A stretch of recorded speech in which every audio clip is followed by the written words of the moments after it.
এই হলো deadline communications private limited. আপনারা দেখছেন এক্সপ্রেস নিউজ, খবর নেয়, খবর দেয়।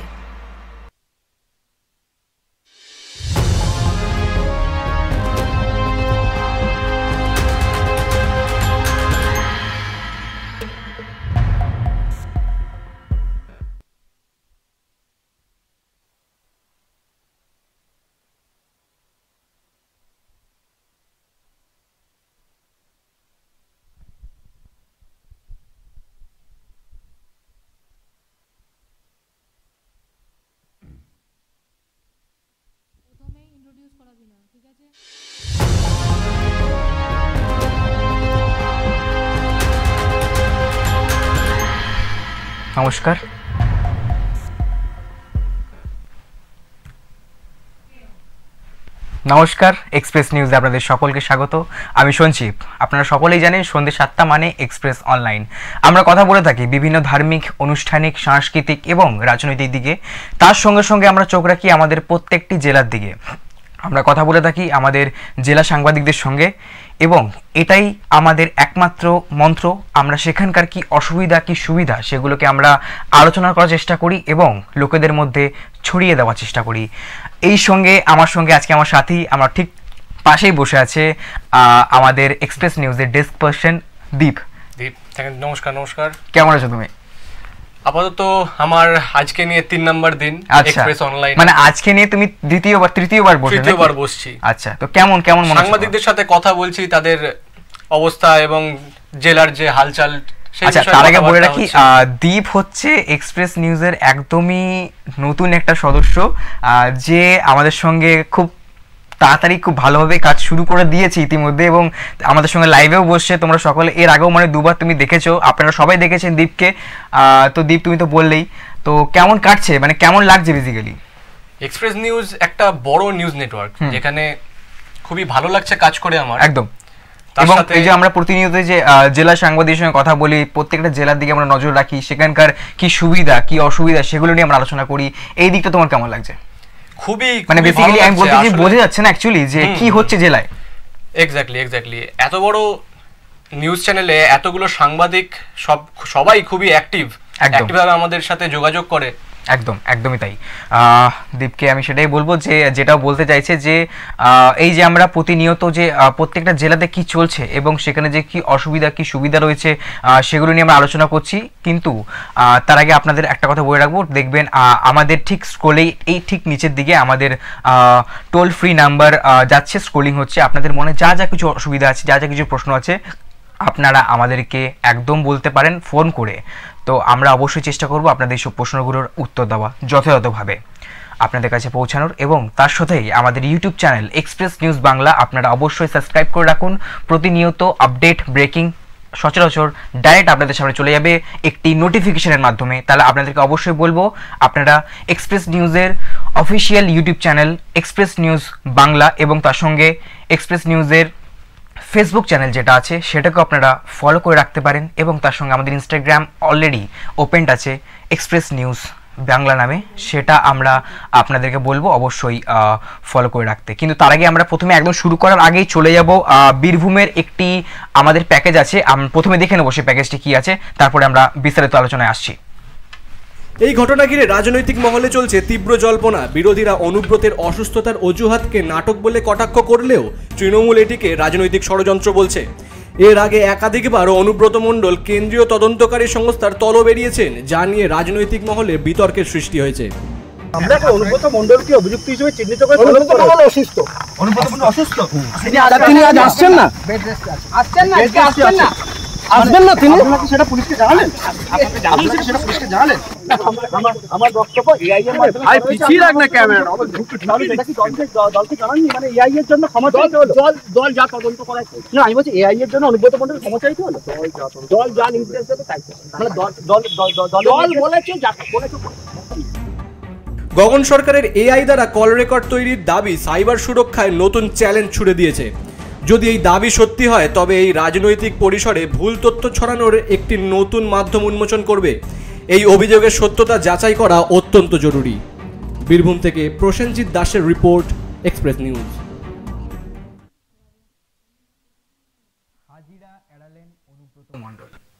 এটাই আমাদের ছিল আজকের হেডলাইন, দেখলাম। যেমনটা দেখলাম। কিন্তু আমি এর সঙ্গে সঙ্গে আরও কিছু কথা যেমনটা শুনতে পাচ্ছি যে অনুব্রত মণ্ডলের যেই ভিডিও ক্লিপটি, যেটি খুবই এখন রীতিমতো ভাইরাল, যেটা আমরা সকলে শুনছি, এবং এত কুরুচিকর সেখানে ভাষা ব্যবহার করা হয়েছে বোলপুরের আইসির বিরুদ্ধে, খুবই কুরুচিকর মন্তব্য সেখানে ব্যবহার করা হয়েছে। কিন্তু কোথাও না কোথাও সেটাকে বলা হচ্ছে যে সেটা নাকি এআই দ্বারা সেটা সে অডিও ক্লিপটা আমরা শুনতে পাচ্ছি, যেটা আমরা শুনতে পাচ্ছি। এটা কি আদৌ সত্যি? তোমার কি মনে হয়? তবে সেক্ষেত্রে এটাও মনে হতে পারে যে এই এআই যে ব্যাপারটা, হ্যাঁ, তো সেক্ষেত্রে অনুব্রত মণ্ডল ক্ষমাটা কেন চাইলেন, সেটা একটা বড় প্রশ্ন আমাদের সামনে। এআই দ্বারা যদি করাই হতো, ক্ষমা চাওয়ার কোনো সেরকম প্রশ্ন তো আসতো না। হ্যাঁ, মানে উনিও তো কোথাও না কোথাও স্বীকার করেছে যে না আমি বলেছি, উনি এরকম অনেক কিছু বলেছে, আমি বলেছি আমি রাত 10টার মধ্যে ঘুমিয়ে যাই, আমার ঘুমের ওষুধ চলে, এরকম অনেক কিছু উনি বলেছেন। কিন্তু এত কুরুচি মন্তব্য শোনা যে কতটা খারাপ একজন এরকম ব্যক্তিত্বের কাছে, সেটা একদমই খুবই দুঃখজনক। কিন্তু আমাদের সঙ্গে আছে প্রতিনিধি এই মুহূর্তে বোলপুর থেকে প্রসেনজিৎ আছে, দেখে নেব। প্রসেনজিৎ শুনতে পাচ্ছ? প্রসেনজিৎ তুমি শুনতে পাচ্ছ?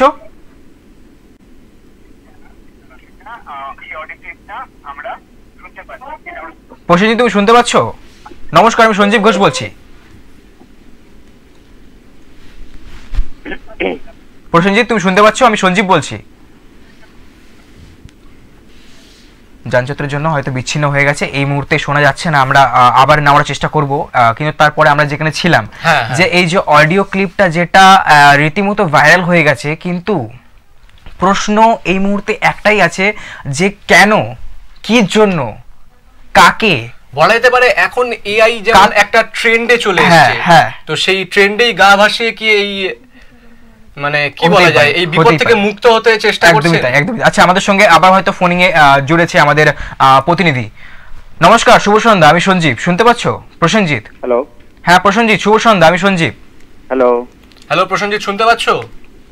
হ্যালো প্রসেনজিৎ, তুমি শুনতে পাচ্ছো আমাদেরকে? হ্যালো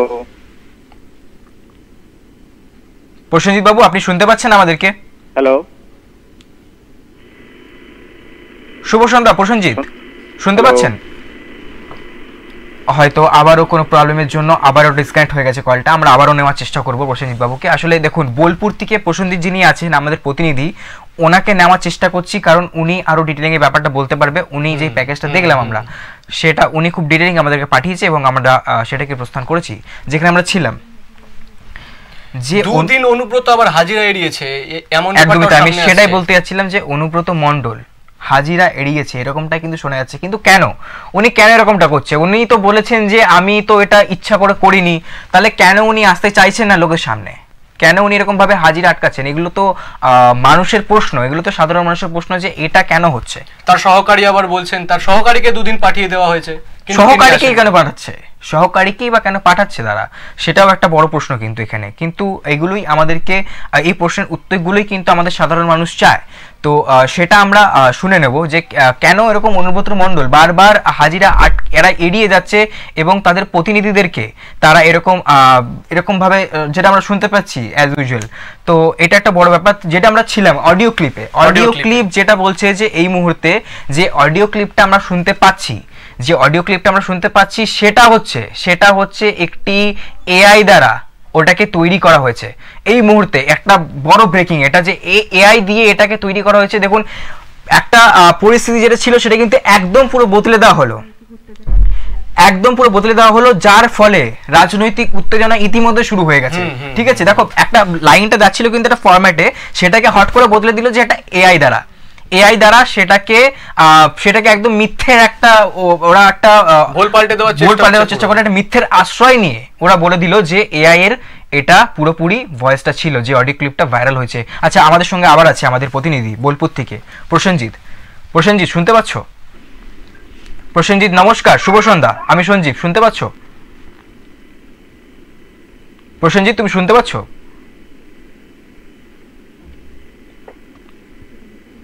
প্রসেনজিৎ, তুমি শুনতে পাচ্ছ? বিচ্ছিন্ন হচ্ছে, বারবার বিচ্ছিন্ন হচ্ছে। আমরা কলটাকে ডিসকানেক্ট করছি এই মুহূর্তে। আমরা যেখানে ছিলাম আমরা, যে এই যে এখানে যেই এত বড় একটা মিথ্যের আশ্রয় নেওয়া হলো, একটা মিথ্যের ছাদে একটা কথাকে পরিবর্তন করে দেওয়া হলো যে এআই দ্বারা, কত সহজেই বলে দিল যে এআই দ্বারা যে ভয়েস ক্লিপটা যেটা নাকি রীতিমতো ভাইরাল হয়ে গেছে এবং ধুন্দুমার ছিছি এইসব ক্ষমা চাওয়ার পরও আবার বলা হচ্ছে যে সেটা নাকি এআই দ্বারা। একদমই তাই, আমরা শুনতে পেয়েছি যে ক্ষমা চাওয়ার পর সেটা বলা হচ্ছে যে এআই এর পর সেটা পরিণত হয়েছে। কিন্তু আসলে এরকমটা কেন, এরকমটা হলো কেন? রীতিমতো রাত্রেবেলায় কেন একজন বোলপুরের আইসিকে এইভাবে তিনি লাঞ্ছনা করবে, তাদের পরিবারের লোকজনকে এভাবে লাঞ্ছিত করবেন? তার তো কোনো রাইট নেই। একজন হাজিরার সময় নিজে না গিয়ে আইনজীবীদের পাঠানো হচ্ছে। তাহলে তিনি কত রকম রূপ দেখাচ্ছেন, এটাই আমরা দেখছি ইতিমধ্যে। আবার তার ছায়াসঙ্গী বলছেন তিনি নাকি শয্যাশায়ী। একদম। তাহলে দেখো তুমি দীপ, কত রকম ভাবে আমরা দিক দেখতে পাচ্ছি এখানে। একদিকে বলা হচ্ছে এআই এর দ্বারা একটা অডিও ক্লিপকে বানানো হয়েছে, ঠিক আরেকদিকে বলা হয়েছে যে ছায়াসঙ্গীর এক কথা বলছে এবং সে নিজে যাচ্ছে না, সে আরেকজনকে পাঠাচ্ছে। মানে কত রকম মিক্সচার দিয়ে কত কিছু দিয়ে জলগলা ব্যাপারটা হচ্ছে। মানে বুঝতে পারছো ব্যাপারটাকে কোথায় নিয়ে যাওয়া হচ্ছে? আমি ঠিক ওটাই বলার চেষ্টা করছি যে আমাদের সাধারণ মানুষ জানতে চাইছে এটাই, যে একজন এরকম ব্যক্তিত্ব যে বোলপুরের এরকম কুরুচিকর মন্তব্য করছে দিন বেড়াতে রাতে বেড়াতে, তো এটা কি কোথাও কি এটা একটা শোচনীয় বা বাঞ্ছনীয় বলে তোমার মনে হয় দীপ? মানে তুমি কি মনে করছো এই ব্যাপারে? সামনে আবার 26-এর ভোট, তার উপর আবার ঠিক তার আগেই ভোটের প্রচার যেখানে সব জায়গায় শুরু হয়ে গেছে, ঠিক তার আগেই তৃণমূলের যে ক্ষমতাসীন দল মানে অনুব্রত মণ্ডলের একটা এরকম রূপ দেখলাম আমরা। মানে আমরা তো ভাবতেই পারিনি যে অনুব্রত মণ্ডল যে কিনা একটা এরকম উচ্চপদস্থ বোলপুরের একটা উচ্চপদস্থ স্থানে আছে, সে কিভাবে এরকম আরেকজন উচ্চপদস্থ যিনি ব্যক্তি আছেন বা যিনি বোলপুরের একজন এত বড় একটা নাম করা একজন লোক আইএস যেই পদেই আছেন, তো সেটা এরকম ভাবে কেন হয়েছে? এর আগেও আমরা দেখেছি অনুব্রত নামে এর আগেও কিন্তু অনেক রকম অভিযোগ এসেছে, কিন্তু এটা অত্যাধিক আমি বলতে পারবো না দীপ। এত ভাবে ভাইরাল হয়েছে অডিও ক্লিপটা, এত কুরুচিকর মন্তব্য সেখানে শোনা গেছে, সেখানে ধুন্ধুমাত হয়ে আছে রীতিমতো। সেখানে লোকেরা জিজ্ঞেস করছে, লোকেরা মোবাইল খুলতে পারছে না, মোবাইল খুললে ফেসবুক করলে ইউটিউব করলে একটাই ভিডিও, বারবার একটাই ভাইরাল ক্লিপ দেখাচ্ছে। এখন সেটাকে বলে দেওয়া হচ্ছে সেটা নাকি এআই দিয়ে এইভাবে হয়েছে। একেবারে যুক্তিযুক্ত কথা নয় একবারে। মানে আমি তো ওটাই আমার মধ্যে চলছে যে এটা কিভাবে, কোথাও তো যুক্তিসম্মত এই ব্যাপারটা হচ্ছে না, মানে কোথাও তো গিয়ে এটা মিলছে না। এই যে নদীর জলটা যেটা এত দূর গড়িয়ে গেছে, সেটা তো আর একটা জায়গায় সঠিকভাবে বাঁধ দিয়ে তো আর ঘোরানো যাবে না, এআই নামক বাঁধ দিয়ে সেটাকে বাধা দেওয়া যাবে না। বুঝতে পেরেছেন? এটাই হচ্ছে কি ব্যাপার। বিরোধী পক্ষকেও কিন্তু এটা নিয়ে একটা বড় কটাক্ষ, বিরোধী দলের কিন্তু বড় কটাক্ষ ইতিমধ্যে শুরু করে দিয়েছে। অবশ্য তারা করবেই না, বা কেন তারা করবেই না? এমন একটা টপিক যেখানে ভুলটা চোখের সামনে দেখা যাচ্ছে, একদম ভুলটা চোখের সামনে দেখা যাচ্ছেই। সুতরাং বুঝতে পারলেন? এটাই হচ্ছে মানে এখনকার হচ্ছে কিন্তু এটাই সব থেকে বড় কথা হচ্ছে এটাই যে উনি এখন ক্ষমা চেয়েছেন, উনি মিডিয়ার সামনে ক্ষমা চাইছে এই ভুলটা করে, যে আমি ভুল করে ফেলেছি, আমি হয়তো এভাবে বলে ফেলেছি, কিন্তু তারপরে আবার ঠিক তারপরেই আমরা শুনতে পাচ্ছি যে এটা নাকি এআই দিয়ে লিখিতভাবেও নাকি জমা দিয়েছিলেন, এই ব্যাপারে ক্ষমা চাই লিখিতভাবেও জমা দিয়েছেন। একদমই তাই, দীপ যেটা বললো লিখিতভাবেও জমা দিয়েছে যে এইটা এভাবেই সাজানো হয়েছে, এটা একটা এআই দ্বারা আমার ভয়েসটাকে অডিও ক্লিপ করে ওটা ছাড়া হয়েছে ফেসবুকে। কেন ছাড়া হয়েছে? আমাকে বদনাম করার জন্য এটা ছাড়া হয়েছে, আমার নাম বদনাম করার জন্য ছাড়া হয়েছে, এটাই হয়েছে। ঠিক আছে, এরকম কারা করেছে এটাও প্রশ্ন এসছে। এরকমটা কারা করলো, এরকমটা কেন করলো, এরকমটা করবি ভাই কেন? তখন নাকি শুনতে পারলাম আমরা এরকমটা যে বিরোধী পক্ষের নাকি কেউ এইভাবে সাজিয়েছে, পুরো ব্যাপারটাকে জলঘোলা করেছে। এটা কিন্তু উনি বলেছেন, এটা উনি নিজে মুখে বলেছেন যে কোনো বিরোধী দলের কোনো পক্ষ, কোনো লোক, কোনো ব্যক্তি সে এই ব্যাপারটাকে পুরো ওনার নামে জলঘোলা করেছে। অর্থাৎ তিনি চক্রান্ত বলতে চাইছেন, চক্রান্ত হয়েছে। কিন্তু আমরা তো অডিও ক্লিপটা শুনেছি, আমরা সাধারণ মানুষ কি করে বুঝবো? আমরা সাধারণ মানুষ এটাকে কি করে জাস্টিফাই করব যে কোনটা ঠিক কোনটা ভুল? কি দীপ তুমি কি বলছো? একেবারেই তাই।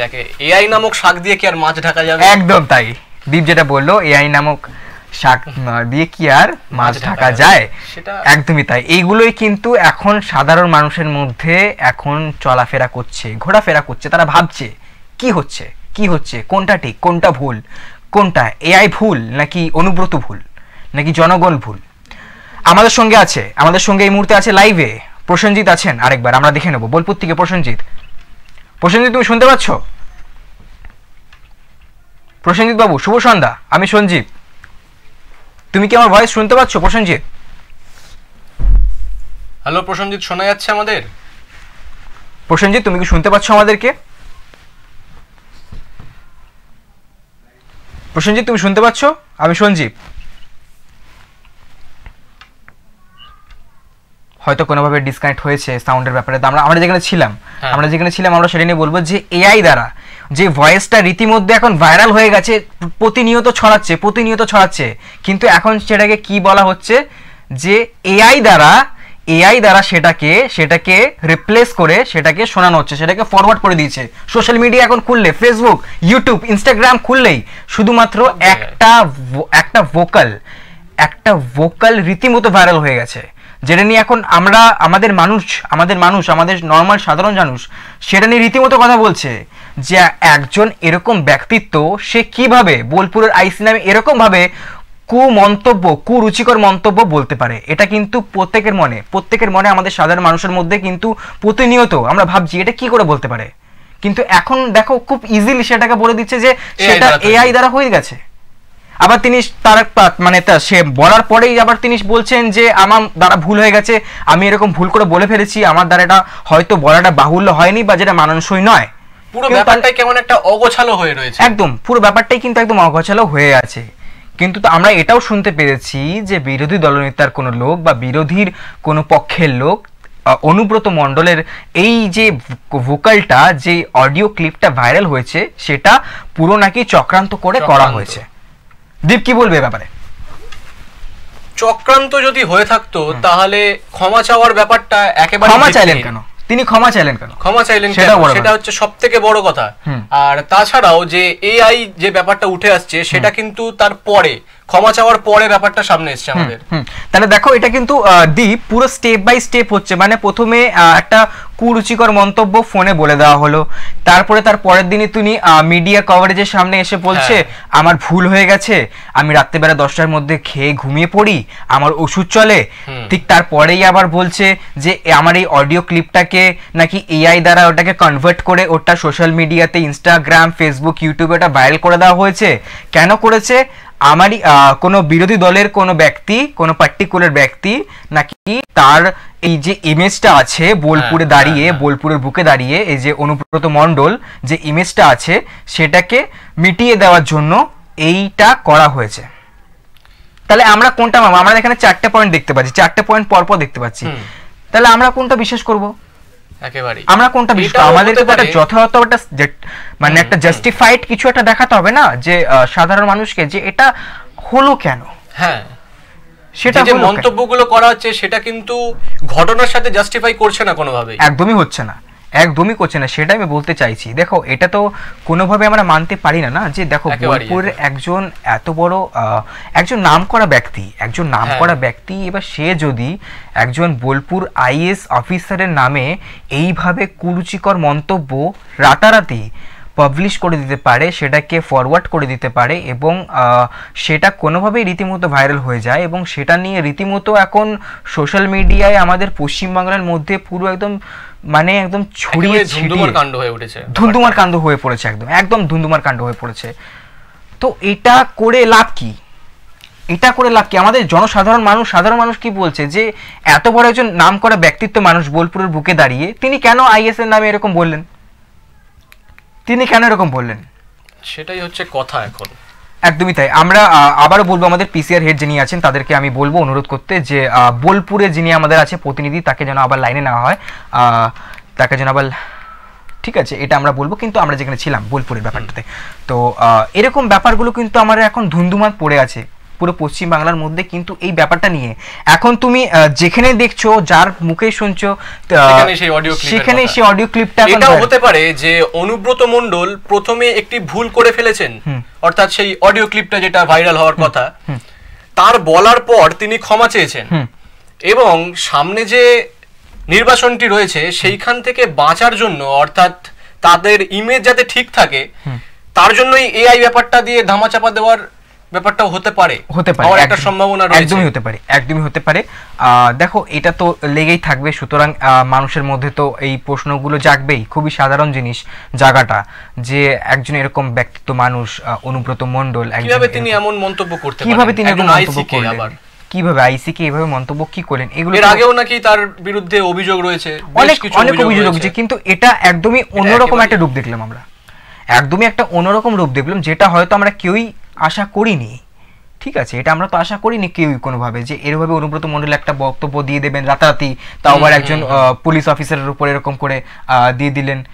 হ্যাঁ, তো সুতরাং এটা তো ঠিক নয়। রবিবারের ঘটনাটা বোলপুরে এসডিপিও অফিসে হাজির এড়িয়েছেন অনুব্রত মণ্ডল, তার অসুস্থতার কথা জানিয়েছে সহযোগী গগন সরকার নামক তার সহযোগিতা যিনি আছেন, তিনি কিন্তু এই ব্যাপারে বলেছেন যে অনুব্রত মণ্ডল নাকি শরীর খারাপ ছিল, আরো নানানভাবে যেগুলো এড়ানো যায়। অ্যাকচুয়ালি তো উনি এড়িয়ে গেছেন, উড়িয়ে আমাদের সকলকে এড়িয়ে গেছে। এখন তার সহযোগী যিনি আছেন গগন সরকার, তিনি এসে আমাদেরকে এইভাবে বলছেন। উনি আরো দাবি করেছেন যে ভাইরাল হওয়া সেই অডিও ক্লিপটা নাকি এআই দ্বারা তৈরি হয়েছে, যেটা নাকি বিজেপির চক্রান্ত। তিনি এটা বলেছেন, মানে গগন সরকার তিনি এটাও বলেছেন যে ভাইরাল হওয়া সেই অডিও ক্লিপটি নাকি এআই দিয়ে তৈরি, এটা নাকি বিজেপির চক্রান্ত, আইনজীবী বিপদানুক ভট্টাচার্য এসডিপিও অফিসে উপস্থিত হন। ঠিক আছে, এগুলো তো আমরা দেখতে পাই। এটাও হতে পারে যে এতগুলো প্রশ্নের সম্মুখীন হওয়ার ভয়ে তিনি ক্যামেরার সামনাসামনি আসছেন না। অনেকগুলো প্রশ্ন কিন্তু এখন আমরা এই মুহূর্তে দেখতে পাচ্ছি। সুতরাং ঠিক আছে, এগুলো তো লেগেই থাকবে। আমরা এখন চলে যাব একটু অন্যরকম খবরের দিকে, একটি অন্যরকম প্যাকেজের দিকে আমরা যাব। কালনা থেকে একটা প্রতিবেদন পাঠিয়েছে রীতাদি, সেটা আমরা দেখে নেব প্রথমে, তারপর আমরা বিস্তারিত আলোচনা আসছি। শুক্রবার বিজেপি নেতা পার্থপ্রতিম তা এই অভিযোগ করেন। কয়েক মাস আগেও এই বিষয়ে বিডিওর কাছে অভিযোগ করেছিলেন বিজেপি কর্মীরা।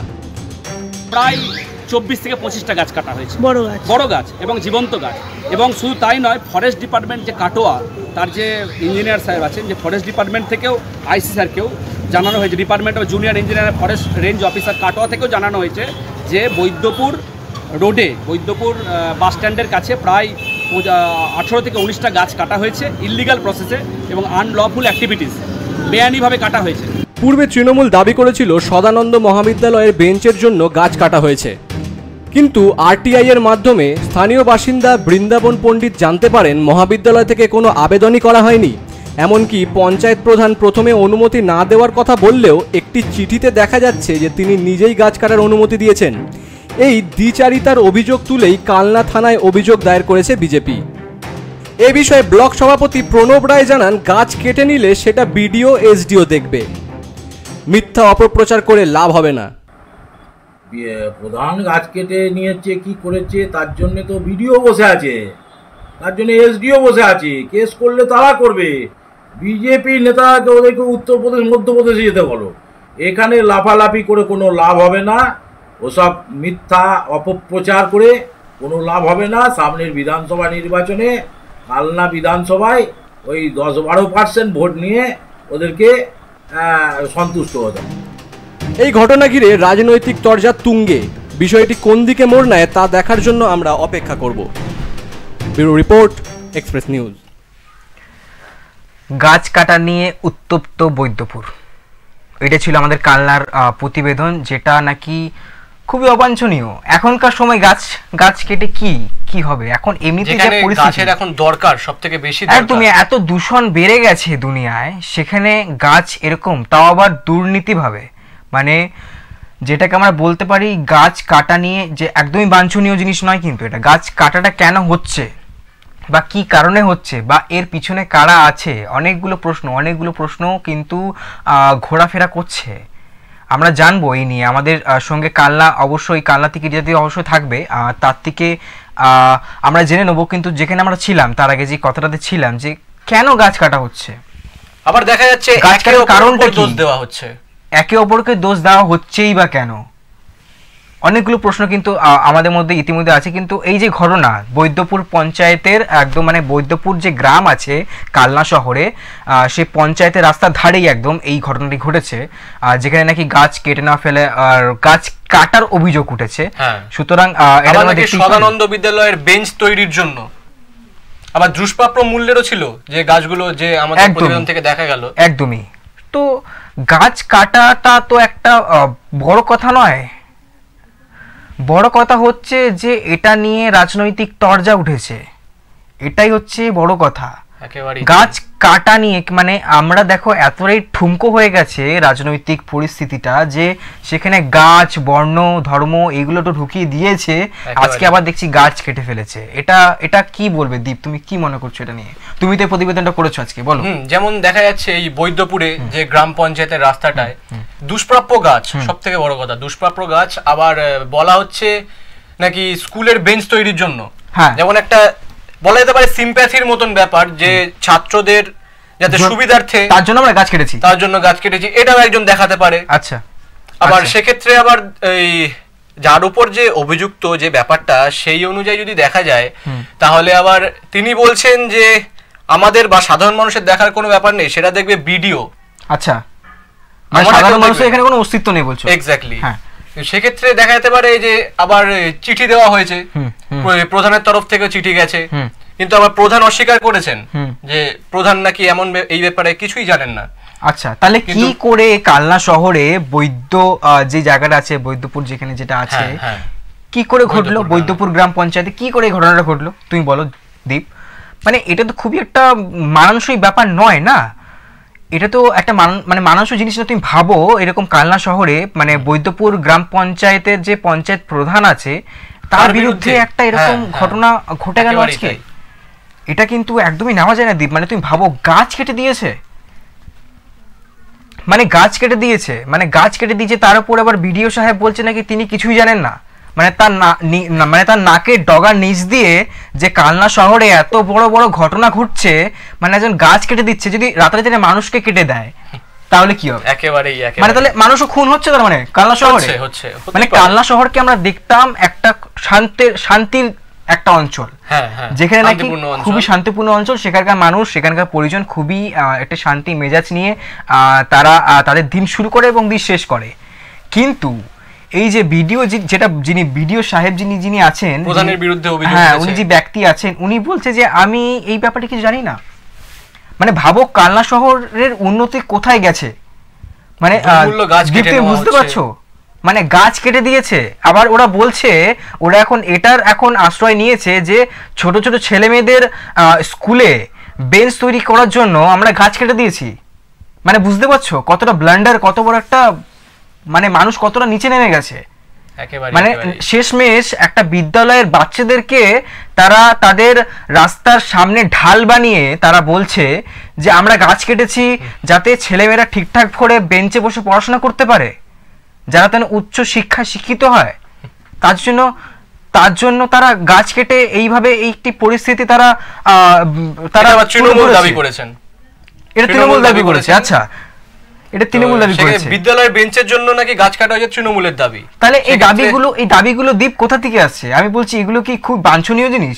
একেবারে মানে এগুলো কি মানানসই জিনিস? মানে এটা কি করে আসছে মানুষের মনে যে আমি গাছ কেটে দেবো, গাছ কেটে আমি শিশুদের জন্য, আমাদের যে বাচ্চা কাচ্চারা আছে বিদ্যালয়ে, যে পড়ুয়ারা আছে তাদেরকে বেঞ্চ বানিয়ে দেবো, মানে তারা একটা ভালো পরিস্থিতিতে তারা পড়াশোনা করতে পারবে। মানে খালি কি বেঞ্চেই বিদ্যালয়ের বেঞ্চ, এর মধ্যে কি আর কিছু নেই? প্রধান আবার নাকি বলেছেন যে তিনি একবার অনুমতি দেননি, আবার তার ঠিক মানে যখন এই ব্যাপারে জল ঘোলা হতে শুরু করে তখন আবার দেখা যায় যে তার একটা লিখিত চিঠি রয়েছে। আমার এটা দ্বিচারিতার মাঝে পড়েই মানে এই যে অভিযোগটা উঠে এসেছে, অভিযোগ দায়ের করেছে বিজেপি অভিযোগ দায়েরটা। তাহলে ভাবো দীপ মানে পরিস্থিতি কোথায় গিয়েছে। মানে তুমি বুঝতে পারছো? তোমাকে আমি যদি আবার এই পুরো ব্যাপারটাকে ব্রিফ করে বলি, একটা গাছ কাটা হয়েছে কালনা শহরে, শান্তিপূর্ণ জায়গা কালনা শহরে, সেখানে তারা বক্তব্য করছে এই যে বৈদ্য যেই গ্রাম আছে তাদের যে প্রধান আছেন তাদের বিরুদ্ধে এরকম একটা অভিযোগ উঠেছে। তার ঠিক পরের মুহূর্তে বিডিও সাহেব যিনি আছেন একটা উচ্চপদস্থ যেই সিটে বসে আছেন, যে উচ্চ পদস্থ সিটে তিনি বসে আছেন কর্মী, তিনি বলছেন আমি কিছুই জানি না, কালনা শহরে এরকম একটা ব্যাপার হচ্ছে। আবার যিনি ব্লক সভাপতি রয়েছেন, হ্যাঁ যিনি ব্লক সভাপতি রয়েছেন তার প্রণব রায়, তিনি বলছেন আবার গাছ যদি কাটা হয় তাহলে সেটা ভিডিও দেখবে, কিন্তু ভিডিও তো আমাদেরকে বলছে যে আমি কিছু জানি না, তাহলে উনি ওখানে কি করে বলছেন যে ভিডিও দেখবে গাছ কাটা হয়েছে কিনা? এখানে তো আমরা মেলাতে পাচ্ছি না নৌকোটাকে, দুটো নৌকা যে আছে দাঁড়িয়ে নদীর উপরে, সেটা তো মিলছে না কোথাও না কোথাও, একেবারেই না।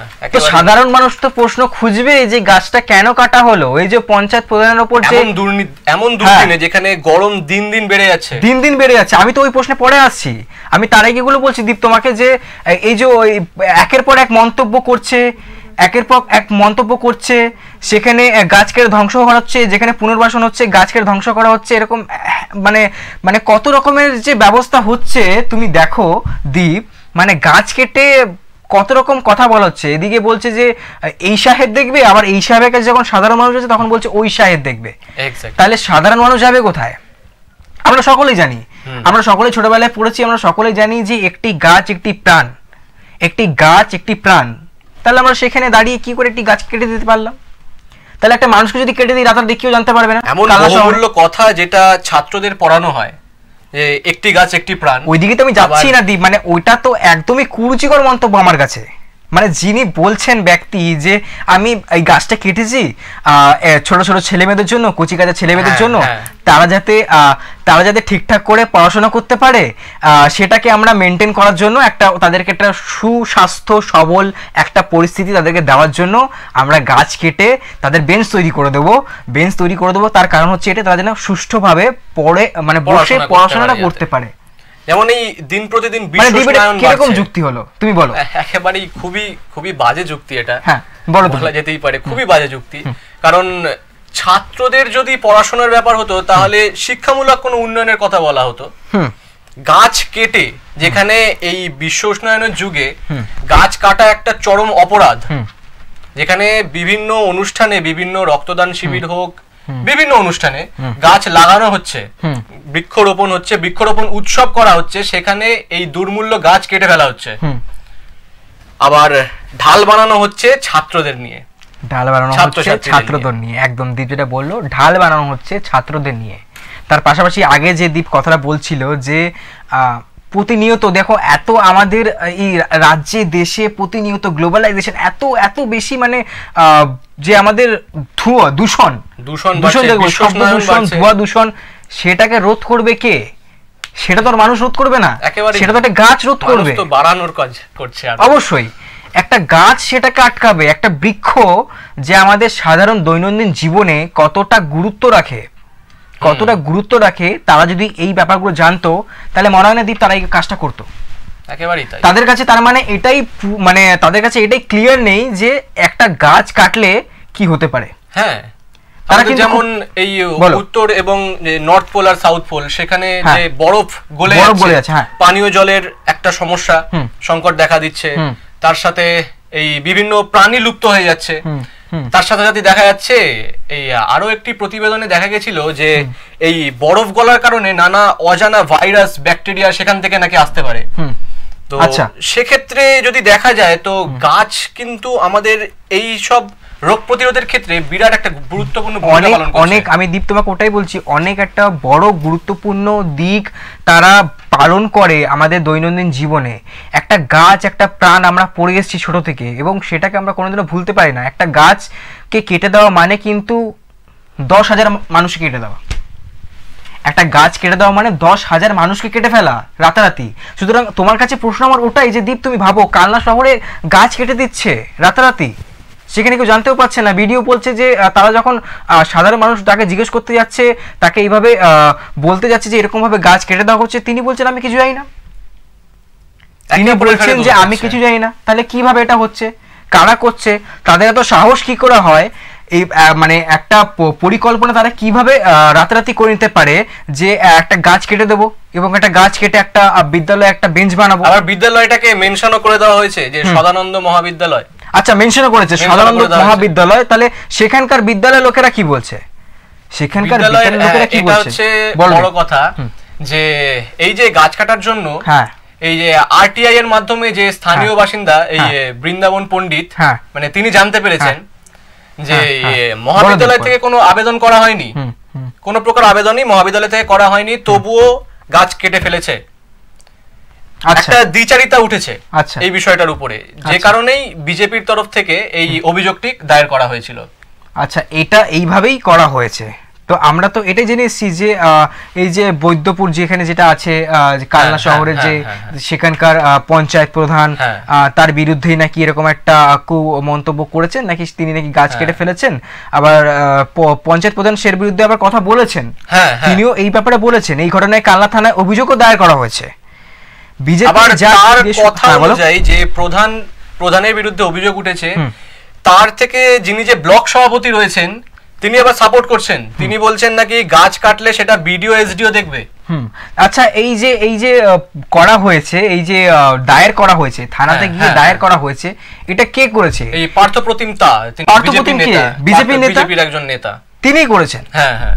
তিনিই করেছেন, থানায় গিয়ে তিনি রীতিমতো দায়ের করেছেন এবং পুলিশ অফিসারদের সঙ্গে বসে তিনি রীতিমতো পুরো দায়ের করেছেন এবং তিনি ব্যাপারটাকে পুরো বলেছেন, পুরো তাদের সামনে পেশ করেছেন যে এইভাবে গাছ কাটা হয়েছে, এটার রাস্তা কি বা এটা কেন করা হলো। ব্লক সভাপতি বলেছে যে গাছ কাটলে বিডিও এসডিও দেখবে। সেক্ষেত্রে তিনি এই যে বিজেপি নেতা যিনি অভিযোগ করেছেন, তিনি আবার নাকি ব্লক সভাপতি মানে যিনি আছেন বিডিও অফিসার, তার কাছে এই যে অভিযোগও করেছিলেন যে এই প্রধানের বিরুদ্ধে। সেক্ষেত্রেও কোনো উত্তর আশা করা যায়নি। আমাদের প্রতিবেদনে তো এরকম কোনো উত্তর দেখা যায়নি।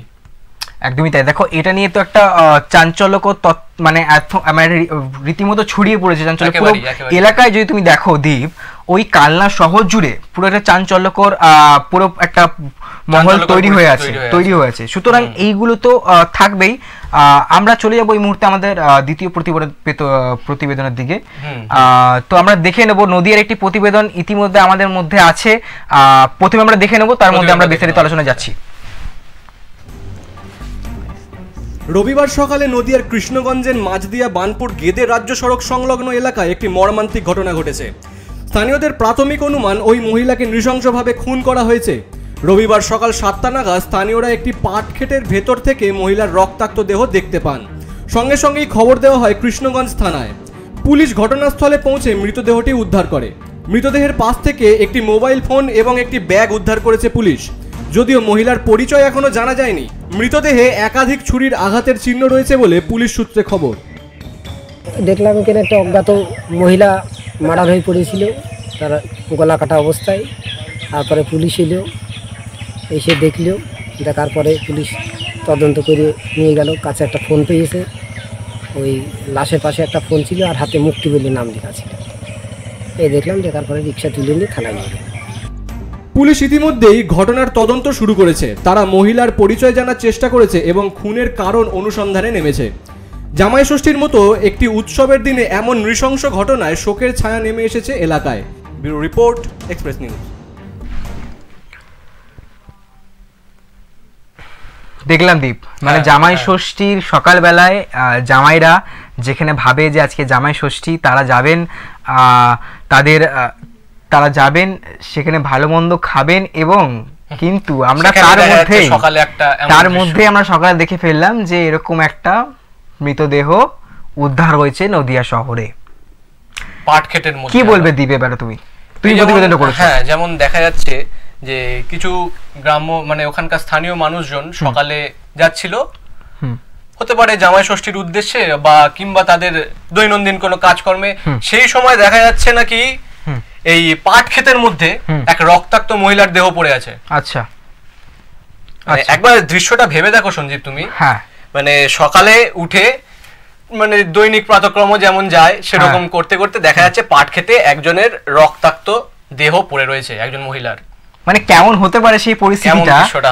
তিনি একটা তার মাইন্ড কনসেপ্ট নিয়ে যাচ্ছিল, সে তার গন্তব্যের দিকে যাচ্ছিল, কিন্তু যেতে যেতে যেতে তার মধ্যে একটা এমন পরিস্থিতির সম্মুখীন তিনি হলেন।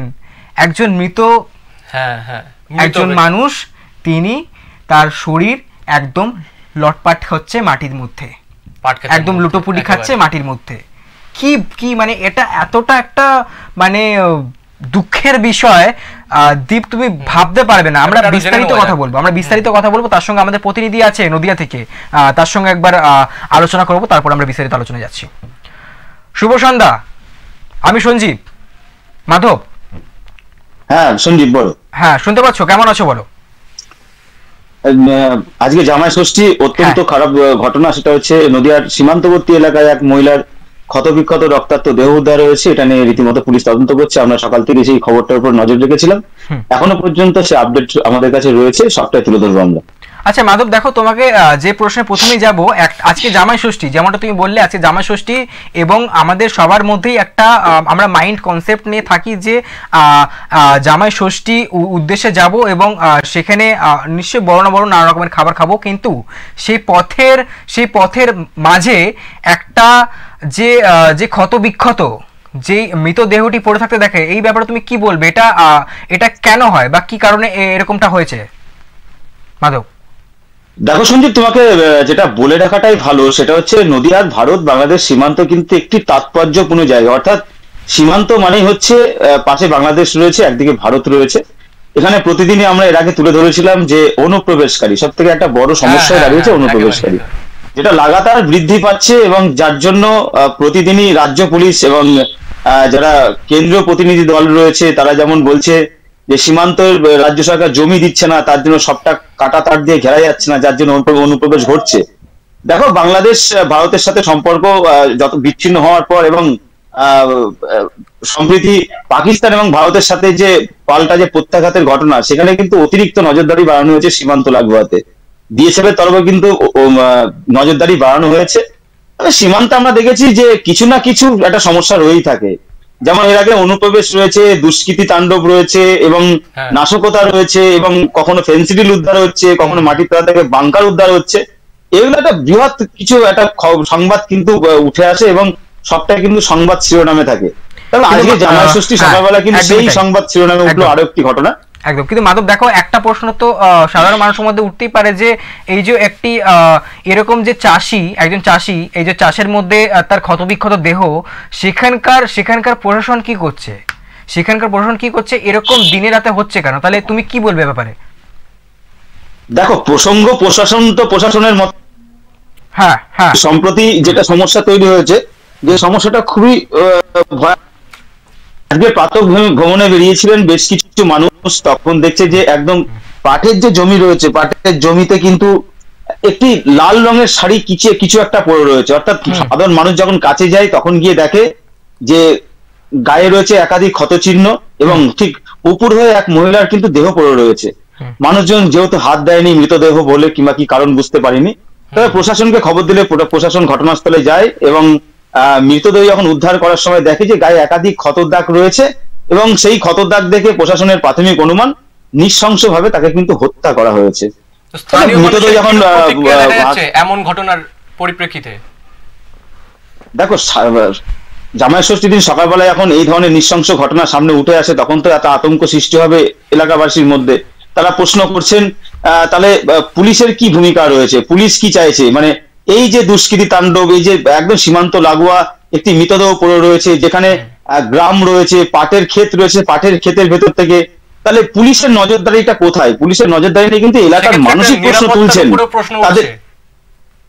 একদমই তাই, মানুষের যে বসবাসকারী মানুষদের একটাই প্রশ্ন, তারা সীমান্ত লাগোয়া বসবাস করছেন, তারা অনেকটা ঝুঁকিপূর্ণ নিয়ে কিন্তু বসবাস করছেন। সেখানে পুলিশের টহলদারি, পুলিশের অতিরিক্ত টহলদারি সবসময় প্রয়োজন। যেখানে সীমান্ত একটা খুব সেন্সিটিভ জায়গা, সেইখানে পুলিশের কেন নজরদারি বাড়তি নেই?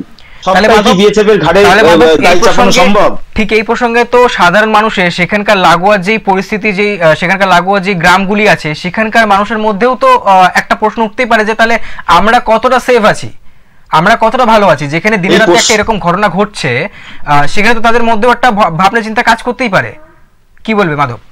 দেখো, এই প্রশ্নটা কিন্তু সীমান্তবর্তী এলাকার মানুষ আজকের নয়, এটা দীর্ঘদিনের প্রশ্ন, যে তাদের নিরাপত্তা নিয়ে বড় প্রশ্ন তাদের একটা, কারণ তারা নিশ্চিন্তে রাতে ঘুমাতে পারেন না। কখনো দুষ্কৃতি তাণ্ডব হচ্ছে, কখনো বাংলাদেশের যারা দুষ্কৃতি আছে তারা ভারতের দুষ্কৃতির সাথে মিলিত হয়ে তারা অবৈধ কারবারের সাথে যুক্ত হচ্ছে, এবং সীমান্তবর্তী এলাকায় যারা নবপ্রজন্ম রয়েছে তারাও এই সাথে কিন্তু যুক্ত হচ্ছে, অর্থাৎ তাদের ভবিষ্যৎ নষ্ট হচ্ছে। বিভিন্ন কিন্তু দুশ্চিন্তায় তারা রীতিমতো ভুগছেন এবং তারা নিরাপত্তাহীনতায় ভুগছেন। সেই প্রশ্ন এখন বারবার উঠে আসছে। সেইখানে দাঁড়িয়ে জামাই ষষ্ঠীর দিন সকালবেলা আরো এক মহিলার মৃতদেহ উদ্ধারকে কেন্দ্র করে রীতিমতো কিন্তু শোরগোল পড়ে যায়, কারণ এখনো পর্যন্ত ওই মহিলার নাম পরিচয় জানা যায়নি। তাহলে আদৌ কি মহিলা ভারতীয় নাকি বাংলাদেশের নাকি অন্য কোথা থেকে, সেটা নিয়ে কিন্তু একটা প্রশ্ন উঠছে। তাহলে এই নৃশংস খুনের পেছনে কারা জড়িত রয়েছে, কোন দুষ্কৃতী জড়িত রয়েছে, এই প্রশ্ন কিন্তু তাদের মধ্যে ঘোরাফেরা করছে। মৃতদেহ যতক্ষণ না পর্যন্ত ময়নাতদন্ত রিপোর্ট সামনে আসছে ততক্ষণ পর্যন্ত পুলিশও জানতে পারছে না যে কি কারণে হত্যা, খুন নাকি নিছক অন্য কোনো কারণ রয়েছে, নাকি ওই মহিলা অন্য জায়গা থেকে তাকে ফেলে দিয়ে আসা হয়েছে। এই ধরনের কোনো ঘটনার তথ্য উঠে আসছে। দেখো সম্প্রদায় কিন্তু তদন্ত সাপেক্ষ, পুলিশ তা তদন্ত করে দেখছে। তবে আজকে জামাই ষষ্ঠীর দিন সকালবেলা ওই মহিলার মৃতদেহ দেখার পর রীতিমতো কিন্তু মাথার ঘুম উড়েছে সীমান্তবর্তী এলাকার মানুষের মধ্যে। এটা কিন্তু বলার অপেক্ষা রাখে না। নদিয়া শহরে তো একদম ইতিমধ্যে এই নিয়ে একটা চাঞ্চল্য ছড়িয়ে পড়েছে। সুতরাং প্রশ্ন তো অনেক উঠছে মাধব, সঙ্গে থাকার জন্য অনেক অনেক ধন্যবাদ। এই নিয়ে আমরা অনেক বিস্তারিত আলোচনা করব। ধন্যবাদ তোমাকে। আবার আমরা একসঙ্গে কথা বলার সুযোগ অবশ্যই আমাদের হবে।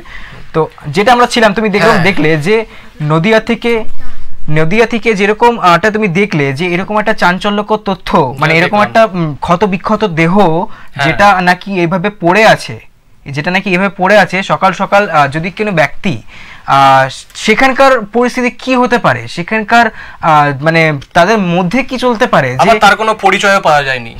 আমরা দেখা যাচ্ছে এই সীমান্তবর্তী এলাকা থেকে অনুপ্রবেশকারীরা, তারপর যারা মানে কর্মসংস্থানে আসছে, তাদের নিয়তই এরকম ধরপাকড় তো চলেই যাচ্ছে। বর্তমানে তাদের সংখ্যা নাকি দিন বেড়েই চলেছে। তো সেই সীমান্তবর্তী অঞ্চলগুলোর মধ্যেই আবার একটা খুনের অভিযোগ, যে একটা রক্তাক্ত লাশ, অভিযোগ না হলেও একটা রক্তাক্ত দেহ পাওয়া গেছে। তো মানে প্রশ্ন দেখো একটা, মানে এটা কি আদৌ এটা কি একটা খুনের বিষয় নাকি এটা আত্মহত্যার বিষয়, সেটা কিন্তু এখনো খোলসভাবে জানা যাচ্ছে না। কিন্তু তার সঙ্গে এটাও আমরা শুনতে পাচ্ছি যে তার শরীরে ক্ষত বিক্ষত কিছু চিহ্ন দেখা যাচ্ছে, যার কারণে আমরা একটা জিনিস বুঝতে পারছি এটা আত্মহত্যা নয়, অর্থাৎ খুনেরই একটা, কিন্তু সেটা আমরা স্পষ্টভাবে বলতে পারছি না। কেন কি সেটারও সেটা তদন্ত চলছে। তো এই ব্যাপারে তো দেখো এটা তো বাঞ্ছনীয় বিষয় নয়। একটা আজকে একটা সুদিন, মানে সবারই একটা নিরাপত্তা নিয়েও তো আমরা বলতেই পারি। দেখো নিরাপত্তা কোথায়, নদিয়া শহরে নিরাপত্তা কোথায়, যেখানে দিনে রাতে এরকম খুন হয়ে ক্ষত ভাবে শরীর পড়ে আছে, মাটিতে পড়ে আছে, যেমন আবার যিনি আর কি এখানে হতাহতের কথা উঠছে, তার সাথে নাকি একটি মোবাইল ফোন, আবার একটি ব্যাগ, এটাও উদ্ধার হয়েছে। অর্থাৎ ঘটনাটা যদি পর্যবেক্ষণ করে জানা যায়, সেটা একেবারেই আচমকা ব্যাপারটা ঘটে উঠেছে। কারণ যদি কেউ খুন বা সেরকম কোনো উদ্দেশ্য নিয়ে থাকে, কারা করেছে এটা কি অনুপ্রবেশকারীদের কাজ, সেটাও হতে পারে। এটা কি অনুপ্রবেশকারীদের কাজ, সীমান্ত সেটাই কিন্তু তদন্ত করে জানবে পুলিশ। পুলিশের প্রশাসন, যদি আমরা পুলিশের কাছে যাই, তারা কিন্তু পুলিশের সূত্রে এটাই শোনা যাচ্ছে, সেটাই এখন তদন্ত চলছে যে আসলে কারা করেছে, আসলে তার কোনো নিজস্ব ব্যক্তিত্ব, কোনো ব্যক্তি, কোনো ঘরোয়া কোনো ব্যাপার নিয়ে কি সেটা নিয়ে হয়েছে, নাকি কোনো অনুপ্রবেশকারী এটা করেছে, সেটা নিয়েও কোনো আপডেটই পাওয়া যায় না এখনো। হ্যাঁ, তো এগুলো কিন্তু অনেক কিছু প্রশ্ন মানে অনেক কিছু প্রশ্ন কিন্তু এখানে, যেহেতু ওটা একটা সীমান্ত সংলগ্ন একটা অঞ্চল, তার জন্যই কিন্তু আমরা অনুপ্রবেশকারী বলতে বাধ্য হচ্ছি। যেখানে দেখতে পাচ্ছি এত অনুপ্রবেশকারীদের আনাগোনা হচ্ছে, এত ধরপাকড় চলছে অনুপ্রবেশকারীদের, সুতরাং প্রশ্ন তো অনেক উঠছে দীপ। সেটা সময় তদন্ত, মানে পর্যাপ্ত তদন্ত না করার পর সেটা ধরা পাওয়া তো সম্ভব নয়। সেটার জন্য তদন্ত যথাযথ পুলিশ করছে। আমরা আশা রাখবো যে নদিয়া পুলিশ সেটাকে তদন্ত করে যথাযথভাবে সেটাকে আমাদের সাধারণ মানুষের কাছে আমাদের কাছে তুলে ধরবে। সুতরাং সময় একদমই শেষের দিকে, আমরা প্রায় 7:50 বেজে গেছে আমাদের শেষ করার সময়। এরকম আরো তথ্য, আরো অনেক বিষয় আমরা প্রতিদিন ঠিক সন্ধ্যে 7টার সময় আমরা, তুমি জানো দীপ, তুমি তো এই নিয়ে 3বার বসলে, প্রতিনিয়ত আমরা প্রতিনিধিদের সঙ্গে বসে সেখানকার জেলায় যেই কোনায় যে খবরগুলো আছে আমরা সেগুলোকে আপনাদের সামনে তুলে ধরার চেষ্টা করি। যার কারণে আপনাদেরকে বলা যে টোল ফ্রি আমাদের স্ক্রিনে স্ক্রল হচ্ছে, আপনারা সেখানে কল করুন এবং আপনার মনে যা প্রশ্ন আছে আপনারা আমাদেরকে বলতে পারেন। আমরা অবশ্যই চেষ্টা করব আপনার প্রশ্নের উত্তর যথাযথভাবে দেওয়া। তার সঙ্গে আপনাদেরকে বলবো আমাদের সোশ্যাল মিডিয়ার দিকে ফেসবুক, ইনস্টাগ্রাম, আরও আমাদের যে অ্যাপ আছে, আমাদের যে ওয়েবসাইট আছে, সেগুলোকে আপনারা দেখেন। ফেসবুকে আমাদেরকে আপনারা ফলো করতে পারেন, এক্সপ্রেস নিউজ আপনারা অবশ্যই দেখতে পারেন, এবং ইউটিউব চ্যানেল আছে এক্সপ্রেস নিউজ বাংলা নামে, যেখানে প্রতিনিয়ত এখন লাইভ হচ্ছে সরাসরি, আপনারা অবশ্যই দেখতে পারেন। প্রতিনিয়ত সেখানে লাইভ হচ্ছে, এবং ব্রেকিং খোঁজ রাখার জন্য, ব্রেকিং চোখ রাখার জন্য আপনারা সেখানে অবশ্যই খোঁজ রাখতে পারেন। সুতরাং সময় কম, একবার দীপকে ধন্যবাদ জানাবো আমার সঙ্গে বসার জন্য আজকে সন্ধ্যায়। শুভ সন্ধ্যা, অবশ্যই চোখ রাখুন এক্সপ্রেস নিউজের দিকে। এক্সপ্রেস নিউজ খবর নেয়, খবর দেয়। নমস্কার।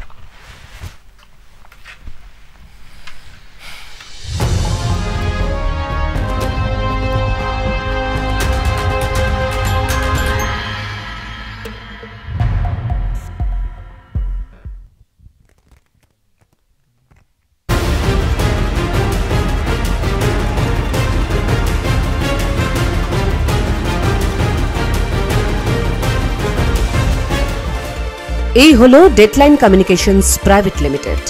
আপনারা দেখছেন এক্সপ্রেস নিউজ, খবর নেয়, খবর দেয়।